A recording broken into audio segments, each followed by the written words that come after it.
Do you realize the power you hold over your life? Are you aware that every moment of choice shapes your destiny? At the core of human existence is a profound truth. When a person is born into this life, they are given a clean heart, a heart that is yet to be written upon. However, stains begin to come in by learning. The world around them, the type of discussions they hear, the sights they see, and the ideas they embrace fill this slate.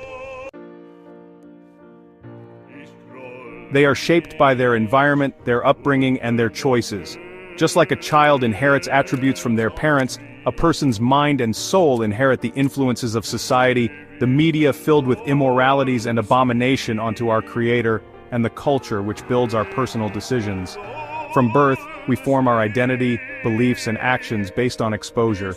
The music we listen to, the movies we watch, become part of us and shape our reactions. These influences are not random, they are purposeful. Our character and morality are formed by these influences. When temptation hits, our responses are based on what we know. We are products of our choices. The choice of what we consume and believe explains our reactions. Understand this, the fault is not God's. God created everything perfect. Man chose differently, creating weapons and evil. The question is, how does sin come into one's life? It enters through choice. Don't forget to subscribe for more insights on the power of choice. We make our choices with our willpower, and that will is guided by what is in our hearts. The heart of man is deceitful and desperately wicked. We need this knowledge because life is a battle of what is true versus what is false, light versus darkness, righteousness versus sin. The power of will is what makes us who we are, and whatever choice we make today is what we will be asked on the day of judgment. It is not God who forces us to do wrong, it is our choice. The power of choice resides in every individual.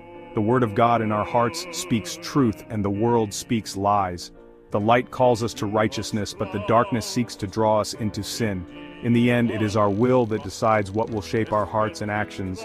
Sin does not enter by force, it enters by choice.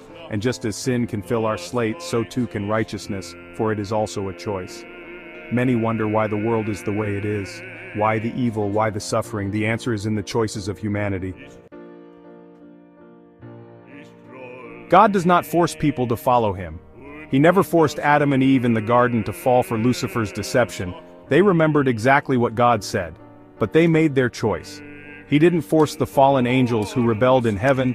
They too knew God's law, but they made their choice. He didn't force the people of Sodom and Gomorrah. They made their choice.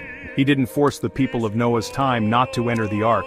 They made their choice, following their immediate want and desire instead of God's law.